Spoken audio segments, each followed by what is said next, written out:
जय हिंद दोस्तों। इंडियन कॉन्स्टिट्यूशन फंडामेंटल राइट्स के पार्ट 1 में हम लोगों ने right to equality article 14 to 18 को कवर किया था।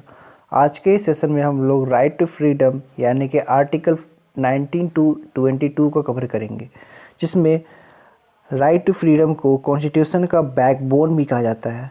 ऐसा इसलिए कहा जाता है क्योंकि इसमें आपको बोलने की आज़ादी, कहीं भी घूमने की आज़ादी, प्रेस की आज़ादी etc आपको प्रदान की गई है।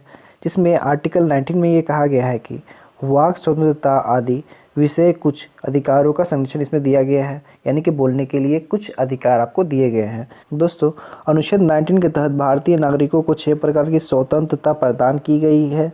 मूल संविधान में 7 प्रकार की स्वतंत्रता प्रदान की गई थी, परंतु 44वें संविधान संशोधन द्वारा संपत्ति का अधिकार को समाप्त कर दिया गया है। दोस्तों, अनुच्छेद 19 में प्रत्येक नागरिकों को वाक और प्रेस की स्वतंत्रता प्राप्त कराती है, जिसमें आपको बोलने की आज़ादी और प्रेस की स्वतंत्रता प्रदान है। बी में निरायुध सम्मेलन यानी कि आप आंदोलन कर सकते हैं।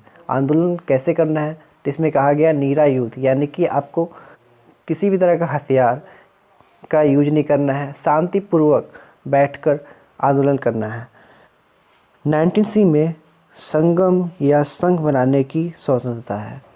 इसमें आपको ग्रुप बनाने की स्वतंत्रता दी गई है, आप अपना ग्रुप बना सकते हैं। 19D में भारत में कहीं पर घूमने की आज़ादी। 19D में भारत में आप कहीं भी घूम सकते हैं।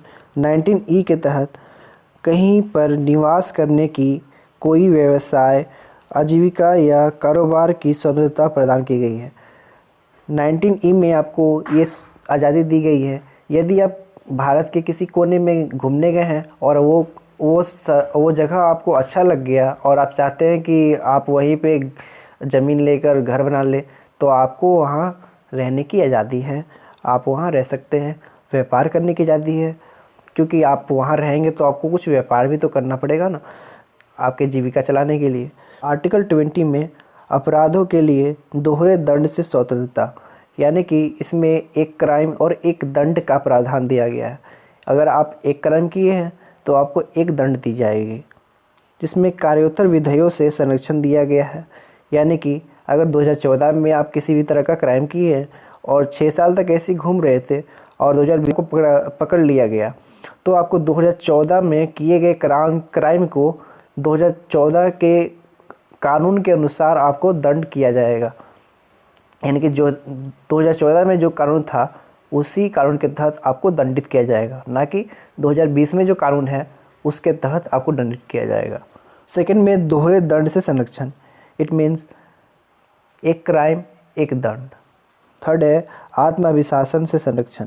दोस्तों, आर्टिकल 21 में प्राण और दैहिक स्वतंत्रता का संरक्षण दिया गया है, जिसमें 86वें संविधान संशोधन द्वारा संविधान में एक नया अनुच्छेद 21A जोड़ा गया है, जिसके द्वारा 6 साल से 14 वर्ष के बालकों को निःशुल्क शिक्षा प्राप्त करने का अधिकार होगा। आर्टिकल 22 में कुछ दशाओं में गिरफ्तारी व निरोध से संरक्षण दिया हुआ है। अनुच्छेद 22A के अनुसार व्यक्ति के दंडात्मक गिरफ्तारी से निम्नलिखित प्रकार का संरक्षण प्रदान करता है, जिसमें फर्स्ट है गिरफ्तारी के 24 घंटे के भीतर मजिस्ट्रेट के समक्ष उपस्थित होना होगा। गिरफ्तारी के कारणों से अवगत कराना, आपकी गिरफ्तारी क्यों हो रही है, आपको गिरफ्तार क्यों किया जा रहा है, इससे आपको बताना ज़रूरी है। अपनी पसंद के वकील से सलाह लेना, आप अपने पसंद का वकील रख सकते हैं, इसमें ये कहा गया है। दोस्तों, ऐसे ही इन्फॉर्मेटिव सेशन का नोटिफिकेशन सबसे पहले पाने के लिए चैनल को सब्सक्राइब कर बेल आइकन को ऑल पे कर दे, तथा हमारा मोटिवेशन बढ़ाने के लिए सेशन को ज़्यादा से ज़्यादा लाइक तथा अपने दोस्तों के साथ शेयर करें। धन्यवाद। जय हिंद, जय भारत।